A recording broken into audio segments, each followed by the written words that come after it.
they get all excited about these candidates, and then it turns out like, oh, okay, well, Netflix made me an offer that's $600,000 salary, so I'm going to go there instead. But thanks for the time. You were the number two.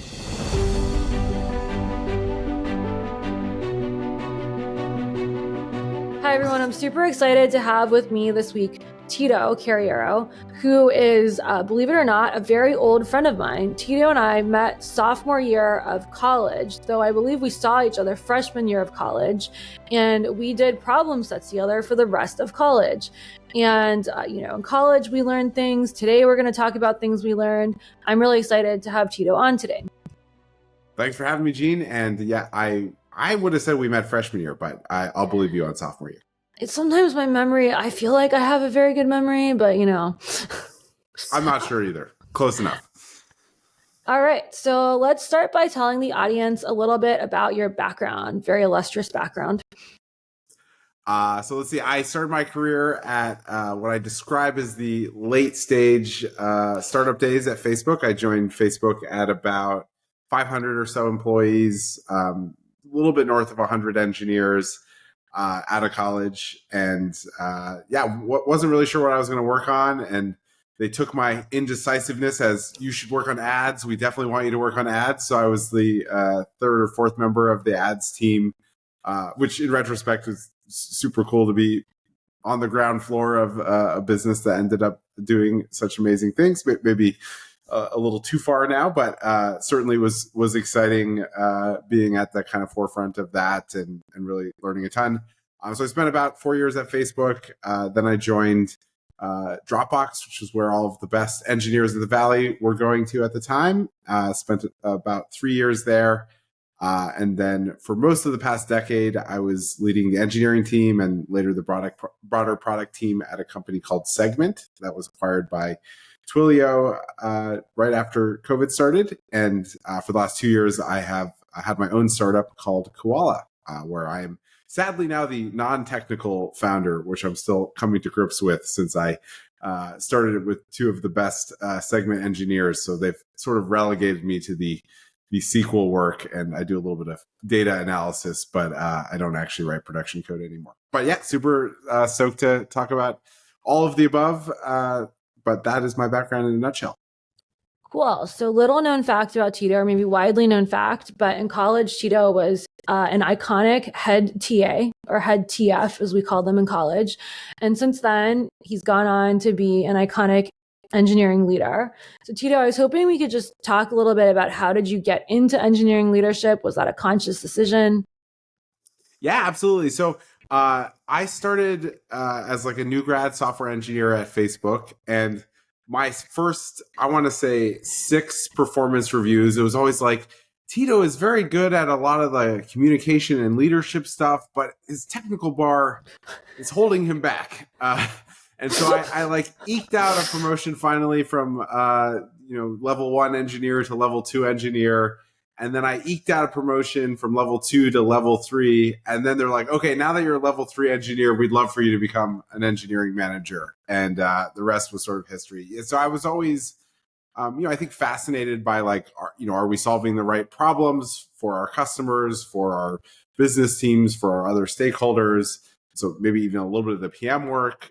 Are we attracting the right talent? I loved going back to campus and recruiting there. I loved like getting involved in the interview process. I loved like thinking like, oh, these interview questions aren't quite right. I wish we were evaluating talent in this other way that feels like a little bit more practical and will give better signal. So I don't know that it was a conscious decision, but I think it really mapped to kind of where my skills were. And so I was very excited when I finally got the opportunity to lead a team and I think do what I was really best at. Which was not writing incredibly deep technical code, but in fact, guiding teams in the right direction. Those head TA skills. Yeah, exactly. So you already got a little bit into this, but how would you describe your current job? Well, my current job has totally thrown me for a loop because I've been amassing this skill set of like, first production coding and production engineering, then the like eng leadership thing. And then, at Segment, it was a broader product leadership role. So eng leadership, but also product design, security, et cetera. So kind of all of our R&D functions. But I've always been deeply on the like building side, the product side, the figuring out, the next thing we could build that would add customers a lot of value. And as the non-technical co-founder at Koala, I have completely shifted toward sales, success, CSM, marketing. Marketing is hard. I really don't love bragging, but it turns out that marketing is a lot of bragging. So anyway, yeah, just a completely different set of skills. But I do occasionally moonlight, do some product work. As I mentioned earlier, do a little bit of data science work. I think some of our deepest features come from me playing around in our data environment, so I still moonlight a little bit in where I started. But yeah, so much more of what I'm doing is all of the other things. Cool. Thanks, Tido. So now let's dig in. At this point, you've been at many companies at many different stages. Let's start with advice for people building teams. So the first one I want to get into is, how do you think about hiring and building teams? Because when I talk to leaders, some of them have like very strong points of view about this is how I hire, or this is how I hire for this stage. I like to hire this way and not that way. Are you opportunistic? Are you a holistic team builder? What do you think about senior teams versus hiring for potential? Yeah. Well, I would say maybe I've made my career, and the thing I'm most proud of as an engineering leader is hiring for potential. And I think like spotting ways. I always say like maybe a little cliche at this point, but like the slope of the line is like much more important than where the y-axis is. Now, this is easier said than done. We can talk a little bit, if you'd like, about some of the tactics of hiring for potential. But I would say that is the main thing. That is the inefficiency in the market. If you can spot like the awesome things that someone is doing, that is like where you can score an amazing hire who's going to do amazing things for your business. So that's definitely one of the key tenets. I mean, I think in terms of composition of the team, I really like a seniority mix.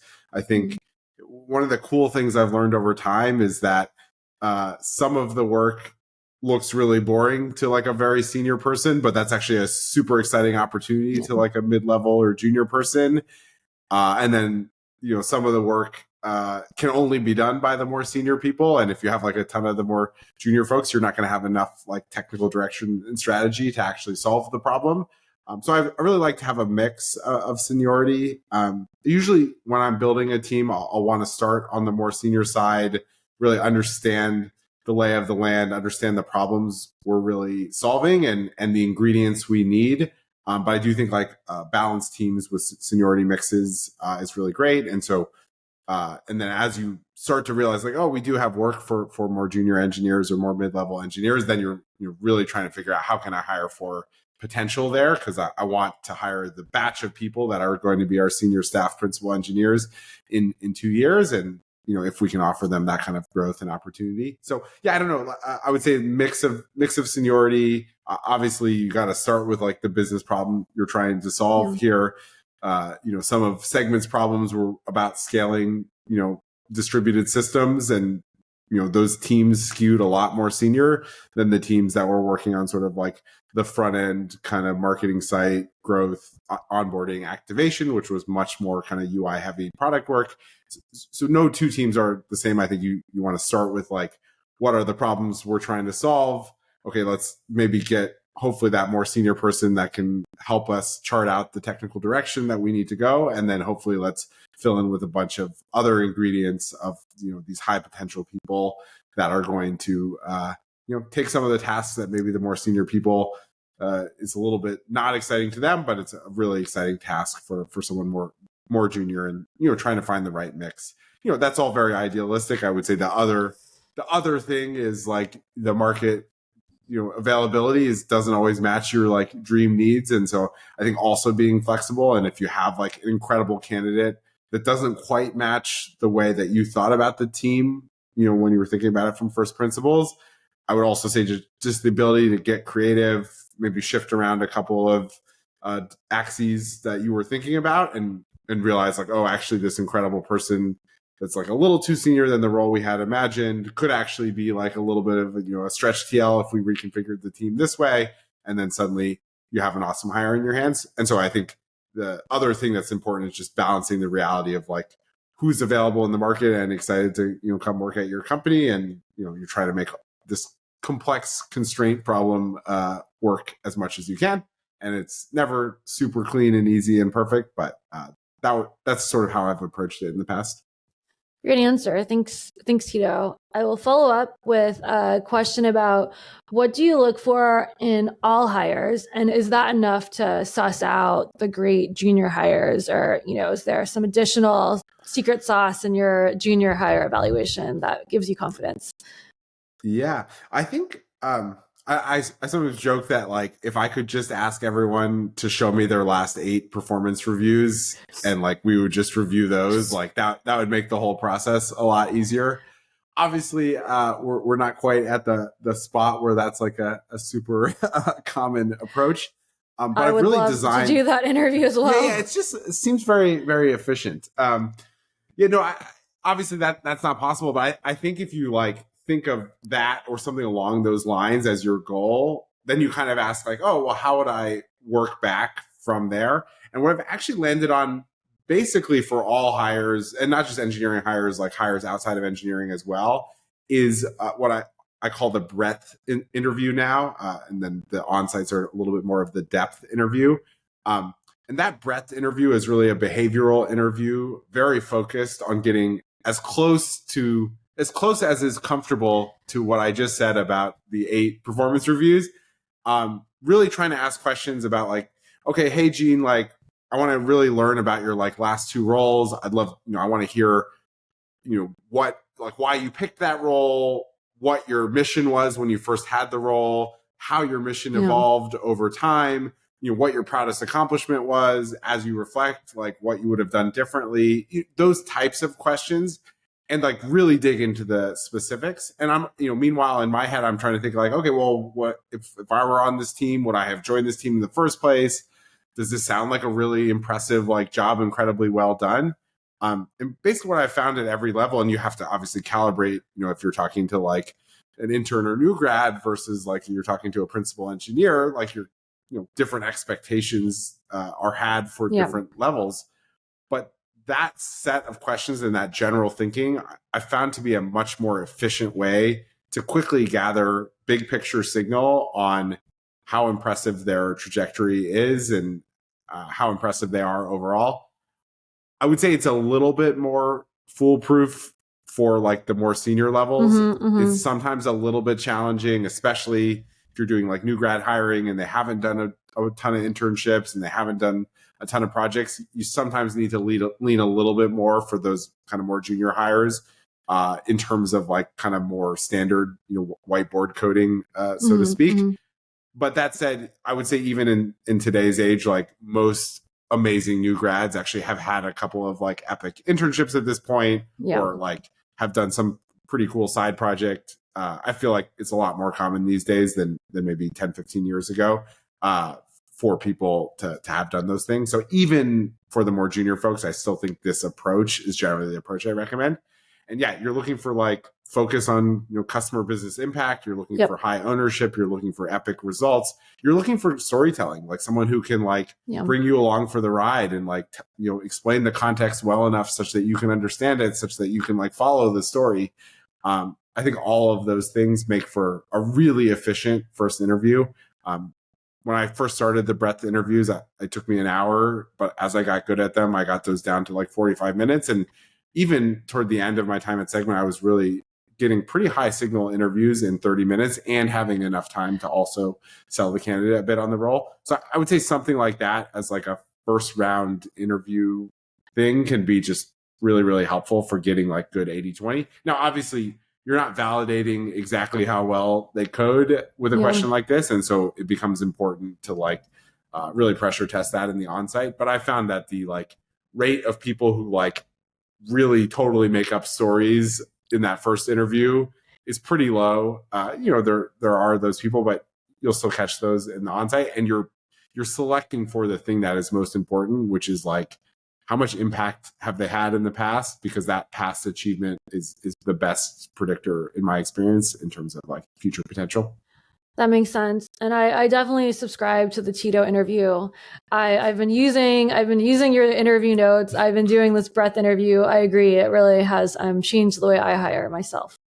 So Well, yeah, I learned a lot of it from one of our co-founders who at Segment who was not super involved in hiring processes, and he just had this great like first principles thing, which is I'm just gonna like ask them about their most epic projects, and like I think when you're really hiring at scale, you want to put a little bit more structure behind it, and obviously like a little bit more of a rubric. But I think this is a nice first principle thing, which is you're just trying to figure out like what they've done, kind of big picture. It tells you a lot. And sometimes I found even if the projects are very epic, but what they're getting excited about is completely different than the job you're hiring for, that's a good conversation to have before they join. That's good signal for sure.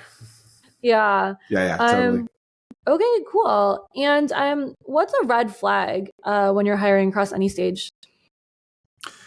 Obviously, it depends on your culture. I've found that one of the things I really want to see is a fair amount of humility. And I think people that have trouble doing that self-reflection, that introspection, I've had like a limited success rate with those types of folks. So I would say for me, that's always a bit of a red flag. And back to the y-intercept and slope kind of conversation, I think those people that aren't reflecting on every failure and like thinking critically about it and thinking like, oh, if I had done this thing differently, it would have gone better. I think those people actually tend to have stalled out where they're going to go in their career.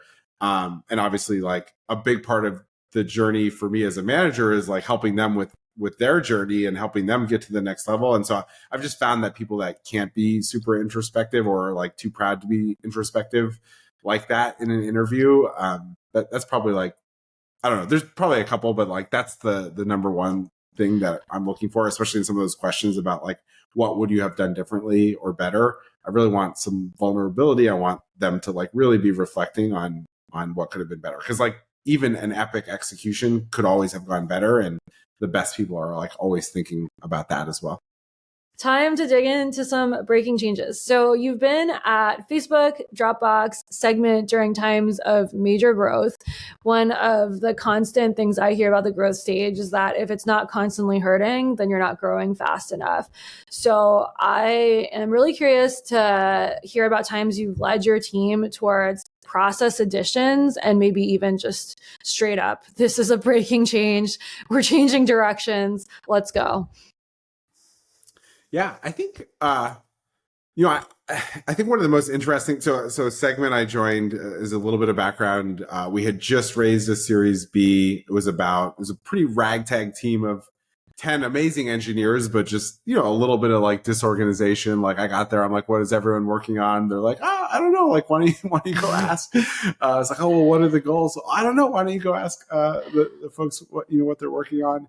So it was like a very, very, very talented team, but like a very kind of all over the place situation. By the time I left Segment, it was part of a public company. Segment was hundreds of millions of ARR. It was like a team that was just like known for like shipping stuff on time or ahead of schedule.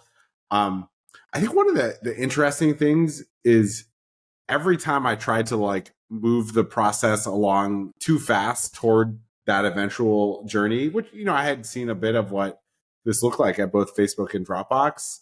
It didn't go nearly as well as it could have. Whereas like this kind of process addition that was like just in time was a much more healthy way to think about it. And so, I think one of the things I don't know if it was like one specific thing, but for instance, when I was promoted from VP of engineering to like the broader R&D role, one of the problems we had when I kind of interviewed all of the PMs on the team and was getting to know that new team was people didn't have like a super clear understanding of like the exact work product and the exact process for product work.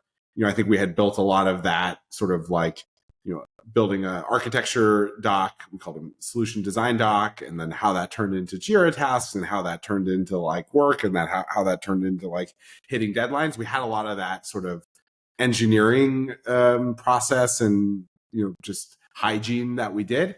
Product had very little of it, and so frankly, I was new to managing product teams. I had obviously worked closely with product teams for a long time. But I'm really like proud of what we did next, which is we built the like lightest possible PRD template. It was product requirements doc. It was like super simple. I went online, looked around a bunch, and was just like, let's just get like the simplest like 3 questions there. And then one of the other things is like people were kind of looking for this like green light for like when we were going to like go on something. And so I put in like a product review, made it super flexible. A PM could ask like their manager or anyone else to conduct the product review. Obviously, if it was like a really big change that had like privacy implications or like, huge customer implications, we might, pull in like the general counsel, or we might pull in the CEO, or we might pull in, some go-to-market people. But it really put a lot of like, a lot of power. It gave the PMs a lot of power to like figure out how they wanted this thing to work. So it wasn't this like incredibly top-down rigid thing. They had complete autonomy about like how they wanted it to work. But it gave us a little bit of that official like artifact that a PM was going to produce this. This artifact could then be like viewed by the customer success teams, the sales teams, leadership, like kind of documenting the thinking. We had this moment where we said like, okay, this is approved. We're going to like move this forward and we're going to start to staff this. And so I think that was like an example of like adding a bit of process, but it was very tuned at like very specific problems we were facing. And then that PRD template ended up being something that we added a lot to over time. So like just as one random example, there were a couple of releases we had where the security team had not been consulted early enough in the process. And so we had some like security architecture thing that like hadn't been fully thought out.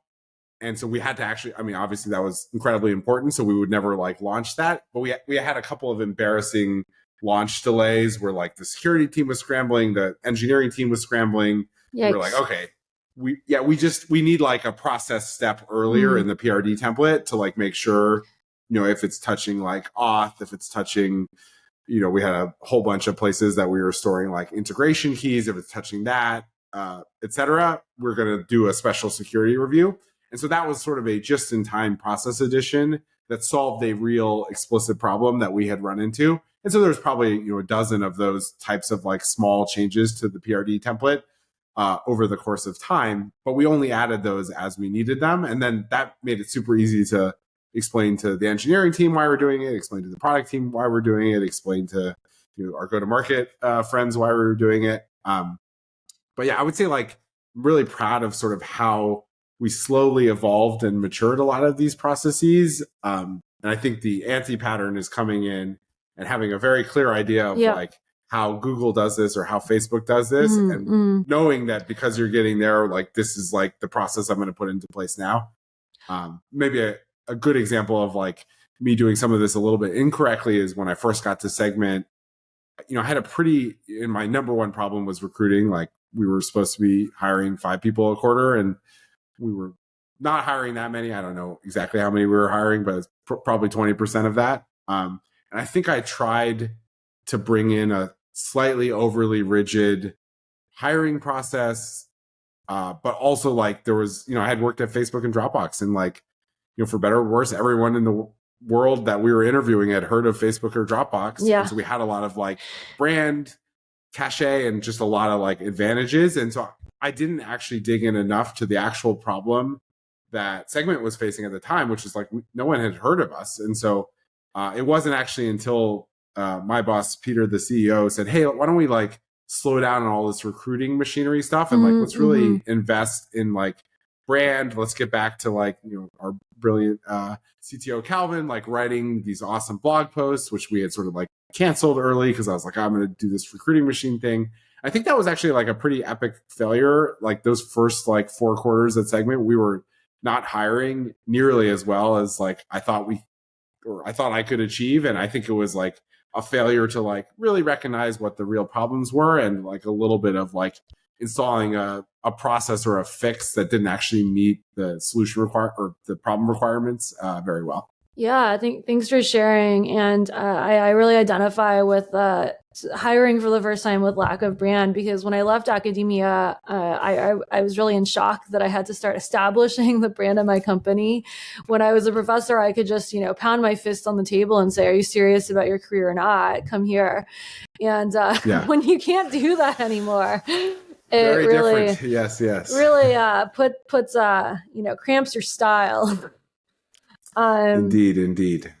Yeah. So one thing I wanted to ask about that may be a little bit sensitive is some changes like reductions in force are never fun.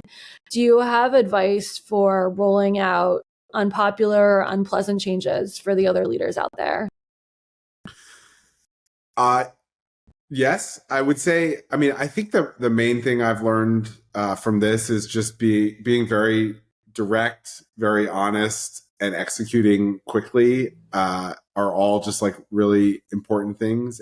And I think all like there's a desire also to like want to hide behind it a little. So like you do this incredibly difficult reduction in force, you have all of these conversations, and then you just kind of want to hide a little because your energy is like super sapped. I think I had an amazing HR business partner, and one of the big things he reinforced time and time again, and I'm really grateful, and I think it was an incredibly important lesson, was just how important it was to stand up in front of the team, open Q&A. Sometimes you ask stuff you don't know exactly the answer to, and that's okay. And you say like, hey, I don't actually know the answer to this. Let me go work for the next week, and I'm going to like follow up by this day with an email to this forum or a Slack message to this forum. But I think just remembering that even if you're tired and maybe a little scared, like the team under you is like even more tired and definitely more scared. And so the more you can show up sort of, after you've executed on this hard thing, like very transparently, directly, and quickly, that follow up, showing up for the team in person, even if your energy is like -1 out of 10, is just really, really important, so that the go forward team, has confidence. Hopefully, I mean, they're not going to be jazzed, but at least feels confident in the direction, their job security, all of the things you can reinforce. And then I've found that when you really nail that right after the reduction in force, often 1, 2, 3, 6 months down the line, you're actually kind of back to business as usual. And, people hopefully are getting fired up, and hopefully you're, getting those wins and getting those ships and, getting back to just like who you were. And I think it does happen quickly, but there's this like very critical moment shortly after the reduction in force where you just need to like really be there for the team and be a human. And like, it's fine if you don't know all of the answers, but what's not fine is like hiding behind email or Slack or, sending digital messages that everything is fine, when what people really want is they want human connection, and they want to hear what you have to say, and they want to ask you hard questions, and you just need to be there for that. Thanks, Tido. That's really great.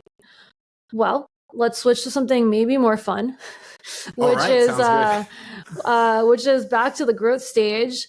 But it's always about pain when it's breaking changes. What are some things that hurt the most during growth? And how did you what did you learn? How did you approach some of this? Yeah, I think I think one of the as I like look back on the segment journey and the Dropbox journey and even the Facebook journey, I feel like growth is just about like new problems every quarter. And like, I don't know, there's like a perfectionist in me that just like wants to have solved a problem and the problems go away for a bit. But that's just like not the reality. And so I think one of the mindset shifts that was important for me is just like, hey, I can guarantee that 3 quarters from now, you will not have solved all of the problems for this business, but you're doing well if each quarter or maybe every 2 quarters, you're talking about a new set of problems, and like you've solved that last set and you've kind of graduated to this next set of problems. Love and it. Like that is actually success for you as a leader. Versus, I actually think like some of the darker moments in the segment were like when 4 quarters in, we were still talking about edge hiring, and like it's like the fourth board meeting in a row, and we're like, okay, yeah, this is hard, and maybe we're getting a little closer to numbers, but we haven't like really broken through yet. I would just say like the growth phase is full of problems, and I think that can be something that like gets you down, especially if you're like someone who really likes things like neat and tidy and like, all the problems to be going away. And I just think that's not the reality of leadership at a hyper growth stage company. But if you can mindset shift this such that my job is to solve the new problems each quarter, then suddenly I think it can become more fun. And there are quarters that are like more stressful, and there are quarters that are less stressful. I remember some of our like most painful scaling challenges where the site, the API ingestion was like falling over all the time, or like our partners weren't receiving data from us in the super early segment days due to like bugs we had in the system, and we didn't have even the right telemetry to like figure out what was going on. And those were very stressful times. Like I was the third escalation point on all of our pager duty. And turns out that I wasn't very helpful because I didn't really know the system at all, but I felt like the pager should eventually hit me rather than giving up.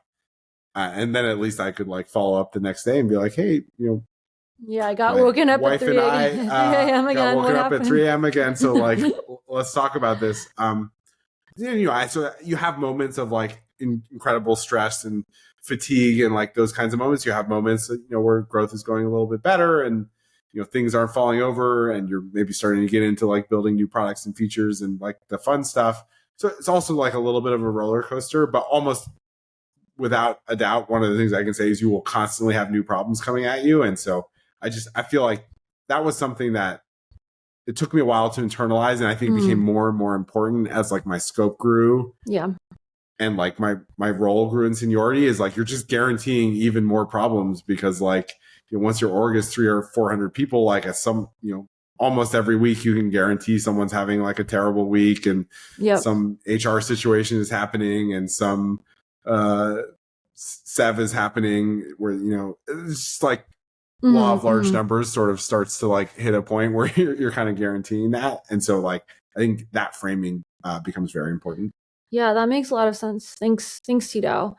I'm curious, during the times that your companies were growing a lot, how much did you think about hiring for the moment in time that you were then versus where you would be even by the time the hire started?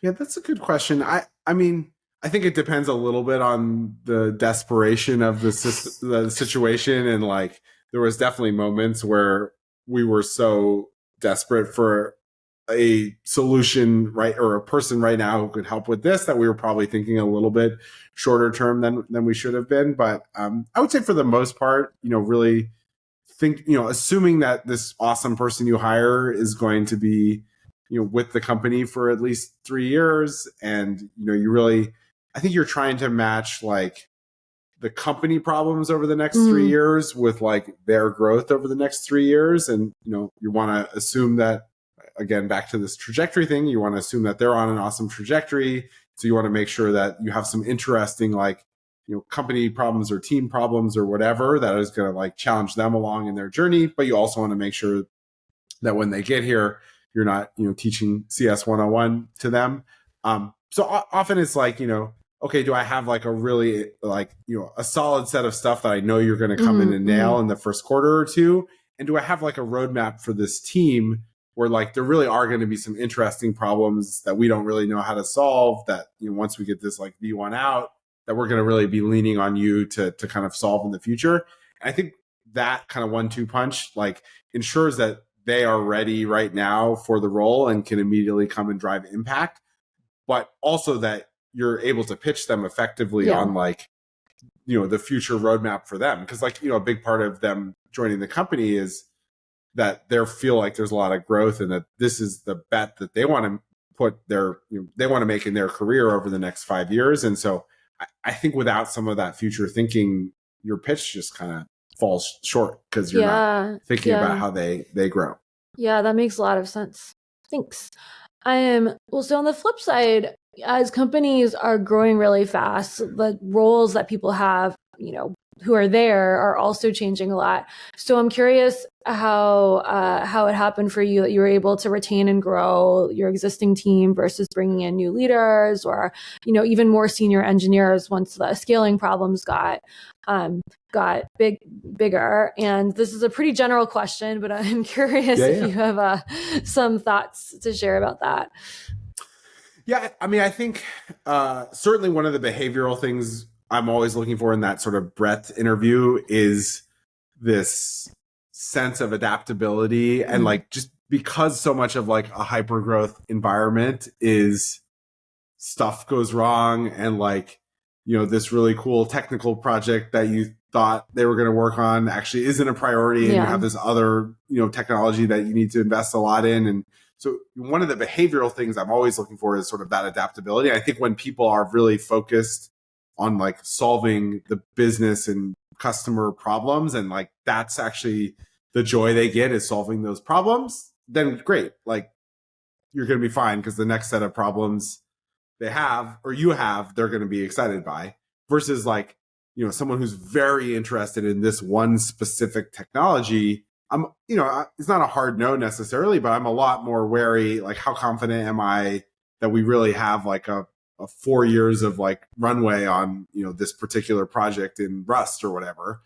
And if that's really what they're excited about, then I really need to make sure that I have confidence that this thing is going to continue like that, because like they're coming to work on this particular thing, not coming to solve general business, customer problems. I would say like probably 95% of the hires that I tried to make were much more of these sort of like closer to generalists. Maybe they are a distributed systems expert, but they still come with this thought of like, hey, I want to solve like whatever scaling problems are affecting, customers, kind of mindset. So I would say just, one general thing is like at these startup environments that a lot of growth is happening, I think you can do yourself a favor by making sure that you're selecting for people interested in just helping the company succeed and having impact, more so than like specific technical or other, project-based things. So with that as background, I think I was able to have a lot of success, like sort of tapping people and like helping them find the next bigger role. I think one of the things I would constantly challenge myself with as a people manager is just like, who's doing really well and feels like they're maybe doing more than they're being asked and they're succeeding at it and they have really good judgment. And like, what's some other random problem that's on my mind that I could like, meet the supply of this talented person who maybe they're not bored, but they're like definitely achieving really, really well in what they're being asked to do, and the demand that the business has for this other problem. And so like, if I can connect that supply and demand efficiently, I think that's one of the greatest things I can do as a manager, because I'm giving someone this opportunity to do something that they didn't think they were capable of. And I think sometimes this even transcended functions, like with this incredibly talented IC2 product designer. And like, I convinced her over time to become like a design leader. And then I was like, oh, she's really good at this, but she's also doing a lot of the product work. Why don't I convince her to do like a product leadership role as well? And like HR was super confused. She was super confused, like set up this sort of trial of the whole thing. And then of course she turned out to be like an amazing like product leader as well. And I had seen that she had been effectively like leading product for like a year at that point. So I wasn't at all surprised, but it was sort of this unconventional look at things, which is, I just saw someone who was like super capable at all of the things she was already doing, and she was kind of flexing into these other areas. And then I had to like, find a product leadership role that was sort of suitable. And so I waited till the business had that demand and kind of connected the two. So I would say as much as possible, like that's my favorite kind of hiring. It's like a win-win, because like you're giving someone internally an opportunity, you're putting someone that is like well-known and trusted, and you have like super clear idea of their capabilities like into a role which is that you're confident in and much more likely to succeed. That said, I would say for like leadership and sort of like having the right blend of like experience and whatnot, I would say for like maybe half of like the EM roles, we were like doing internal promotions, and half we were hiring externally, maybe a little closer to 2/3 internal promos, 1/3 external. But I think you do want like a mix of like other perspectives, and as you grow, you start to like attract a slightly more like bigger company person, and often they have like really good perspective about the next like 5 problems that you're going to face. And sometimes the people that have been homegrown internally actually don't have that perspective. And so I think you do end up wanting diverse perspectives. But I would say like really trying to get at least half of those leadership roles filled internally and something like half externally, or maybe a third externally. That's been kind of like the ratio that I've aimed for. And obviously like it just depends on the role. Like we had a security role, CISO role for a segment that we had to fill, and we had like no one internally that had any kind of like experience doing this. And so we ended up hiring an amazing person externally. Actually, she came from Twilio and then went back to Twilio when we were acquired in a much more senior role, which is exciting for me. But yeah, I think like there are roles like that where you really don't have folks internally who can do it, but you always should ask the question first, do I have someone? If I squint my eyes a little and believe in someone who's been doing great. And I think more often than not, I've surprised myself when asking that question and actually have found someone great for the role. Cool, love it. Part of what's been so impressive from watching you from afar is how much you've grown over the years. I feel like you've really, at every job, learned a ton and really grown into that next thing. And so I'm sure this hasn't happened without breaking changes to your own, to your own personal growth, maybe to the team around you as well. And you mentioned specifically learning a lot in your first VPE role. And so would you feel comfortable talking a little more about that? Yeah, that was probably the darkest period of my career, that first year. Yeah, so let's see. I had been managing a team of close to 200 at Dropbox. I had grown very quickly career-wise there. I had joined Dropbox as sort of an entry-level eng manager, and then over the course of a couple of years, had first kind of had an initial Dropbox for Business, which was like a new product line that was really important, successes there, and then took over like more and more of like the kind of core Dropbox team, and then some of the like other newer initiatives like Dropbox Paper. This company we had acquired called Hackpad turned into Dropbox Paper, and we had acquired a couple other companies. And so I had this incredible opportunity. The truth is I hadn't actually been managing that long. And then, I think the other truth of it is I hadn't been, it was kind of the brand stuff we were talking about. I hadn't been in this totally different environment where like no one had heard of you and you were trying to recruit. And I had done a lot of recruiting work, but I had done it as part of like a really impressive, both Facebook and Dropbox had some of the most impressive like recruiting machines and brands and other things, and I was playing like a different role. So I think when I first went to Segment as a VPE, I had a lot maybe of false confidence that I like knew exactly how to do all of this stuff. And I talked about it a little bit earlier, but like I really wanted to just instill a lot of these like hiring processes that I had learned in place. And it wasn't that these were like 100% wrong, but I think I was missing a lot of the actual problem we were having when I first joined Segment, which was like no one had heard of Segment. Everyone assumed that the startup they had never heard of like didn't have interesting engineering problems, and we had to go tell that story about like why these problems were super exciting, the caliber of the team that was already there, and then we had to go figure out some new channels. Thinking about my role now, we had to go do marketing so that we could win this like sales process, the sales process being the recruiting process. And so I had sort of like misdiagnosed this problem a little bit. I think that was really tough because, after a quarter, I had done all of this work, and I remember we were like interviewing a lot of candidates, but like they just weren't closing. Like our close rate was something abysmal, like 20 to 30%, which is a really hard close rate because it means you're spending a lot of time with a lot of candidates. Yeah, and you're making offers and just you're making offers. Not you're closing. Asking your Ouch. engineering teams to like interview they get all excited about these candidates, and then it turns out like, oh, okay, well, Netflix made me an offer that's $600,000 salary, so I'm going to go there instead. But thanks for the time. You were the number 2. Like we were just hearing a lot of that, and I think I think I was a little stubborn for a while too about sort of like really assessing like, well, what is actually the customer problem here? Like, what is going wrong. And it wasn't really until my manager intervened about 6-9 months into the role and just said, hey, like, I think all of this stuff is directionally correct, but let's just like not worry about that for a bit. And like, let's go. It feels to me, my gut is that the problem is really around storytelling and connecting with the candidates and connecting all of the cool work we're doing and like shining a light on it. And that is also what has worked in the past before you got here. So let's give that a try. By the way, I spent this entire time like convinced I was going to get fired every week. Peter tells me now that I was never close to getting fired. So I can't tell you for sure, but that was certainly my mentality. And so, yeah, I think it was just like a really tough adjustment.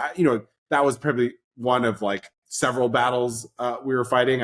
Maybe the other battle I would overlay onto the like recruiting piece was just like the site was falling over a lot. And when I say the site, Segment has like a light application. It's sort of more of like configuring this data router. So it wasn't the website, but I mean more like the data API that accepts all of the data that was processing probably 10,000 requests per second.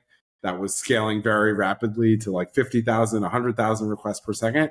And there's something like very tough about watching that API going down all of the time and then realizing like, hey, we don't even have the team in the building that can really fix these problems other than, Calvin, our CTO, and a couple other engineers. Like we just didn't really, we had built all of this surface area. We had built a product that people like definitely wanted, and then we did not have the actual means to scale it. And so I think it was like a combination of like this very serious business problem where we were apologizing to customers all of the time about like serious subsystems like not working correctly, and then also like kind of going too slowly on the recruiting front, which was obviously like the long-term fix to this problem. The two of those things led to that was some of the darker quarters of my career. Yeah, thanks for sharing. That does sound really hard. And so, one thing that I really like is you just keep on challenging yourself and you keep on taking these lessons away. What would you say are the main lessons from this time? Yeah, I mean, I think I just also in terms of like personal growth over the last decade, I think like internalizing hard feedback. This was one of the superpowers of Peter, the Segment co-founder and CEO.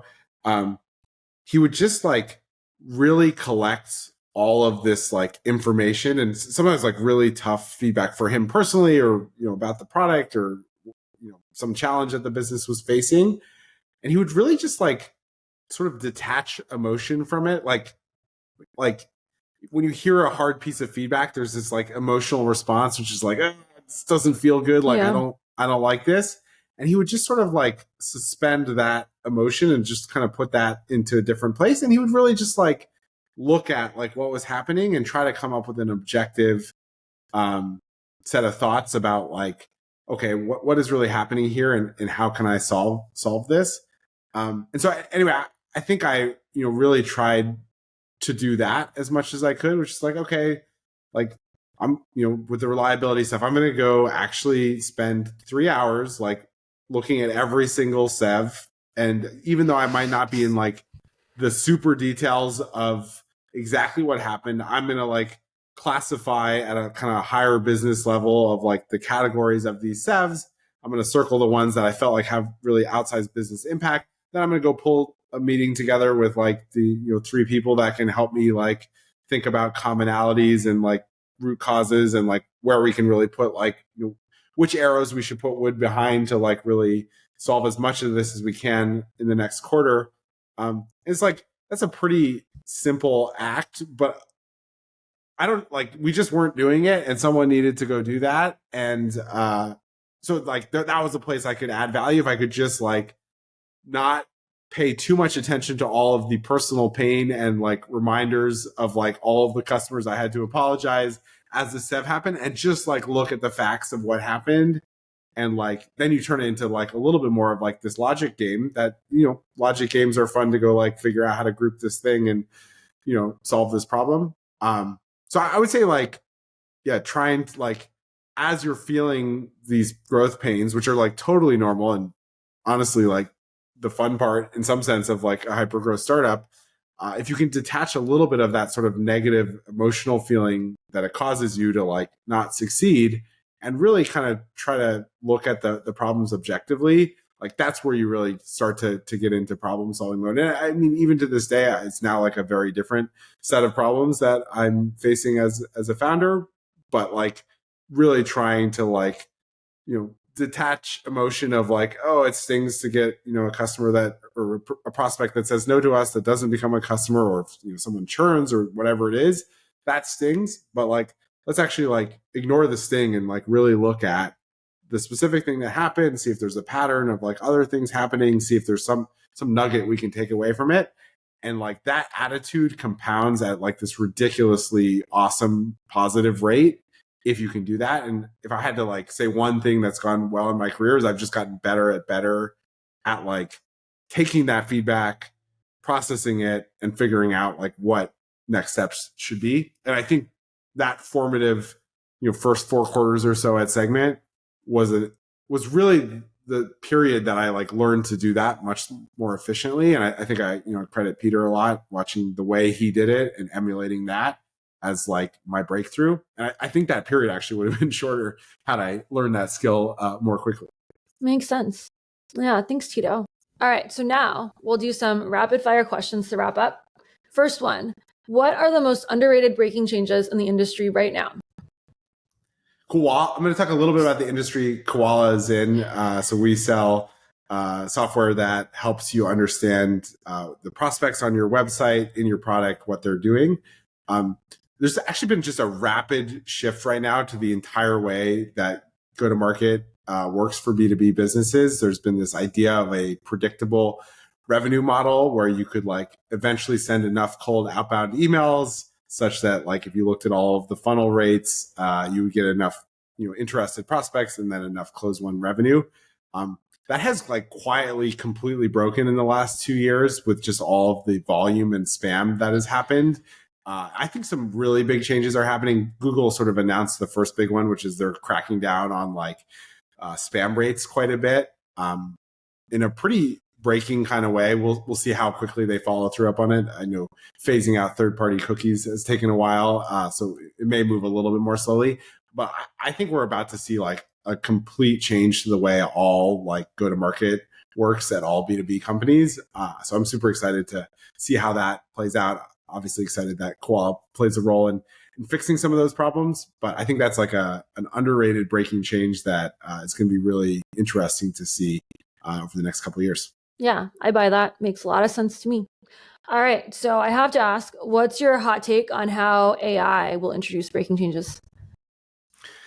Yeah. So relatedly to before, I just think so much of this SDR and BDR role, these folks that are responsible for generating the initial top of the funnel, that role is going to go away or severely change in the next year or two.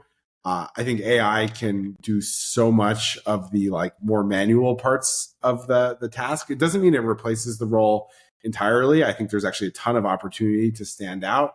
But I think like the best SDRs and BDRs are going to be like people who go get a brand going on social media and start teaching people and offering like real educational value, as opposed to people who are like super disciplined at like turning the crank on these kind of more rote tasks, which actually was the way to succeed over the last decade. So I think this is part of this fundamental shift to go to market that's happening. I think a lot of it's actually being fueled by AI because so much of the redundant manual work is going away. And so now it's about people who can harness these tools, who can think critically about data, and who can be really creative at providing value to prospects and customers. Yeah, that makes a lot of sense. Thanks, Tido. Final question. What change, personal or professional, are you excited about this year that you'd like to share with everyone? I am very excited. I have a 3-year-old and a 1-year-old, and I just feel like I'm getting to know both of them so well. The 3-year-old is a little devious at times, but I love that she's very crafty and devious. And so I don't know. I'm just as a parent, I'm very excited for this like next phase of getting to know my kids more. They learn a new skill or say something hilarious, or the little one's starting to walk. So I don't know. I know it's a boring answer, but I think that's what I am most excited about this year, is just seeing the change in two young kids and getting to know them better. Love it. And I think that is not a boring answer coming from a startup founder. I think people always have questions about, can you have young kids and still do a startup? I think you're a great example. And you definitely can. Yeah, maybe I'll share that quickly. I think in some ways, I mean, there are definitely existential stresses of being a startup founder. But in some ways, I just have like a lot more flexibility over my schedule, like how the company does things, obviously in partnership with my co-founders, but it is totally possible. This almost held me back from starting a company, but I deeply believe it's possible. Like anything, it requires some planning on like childcare, planning on like how the company needs to run. And one of the things we decided is we're going to go all remote for at least the first phase. I think as we really start to scale out, go to market, we may consider having an office, but making compromises and planning strategically. So I definitely would not give up on the startup dream just because you have a young family or planning to start on a young family. I think actually it's a great time to do it. You just need to plan accordingly. Love it. And Tido, for anyone who wants to hear more from you, where can they find your various thought leadership, as you call it, and what can people read? I'm working on more thought leadership, but yeah, I center things around my LinkedIn profile. So go ahead and click on my LinkedIn and you will see all of my future thought leadership there. And just in case people don't get the joke, Tido does not take his thought leadership seriously in the sense of calling it thought leadership, but it's very good thought leadership. I appreciate it. I am hoping to become a LinkedIn influencer in the future, so we'll see how that goes. You can hold me accountable in a year. We will have you back to review your thought leadership in 1 year. Perfect. Sounds amazing. Next season, thought leadership. Well, it's great chatting with you. Thanks for having me on the show. Yeah, thanks, Tido.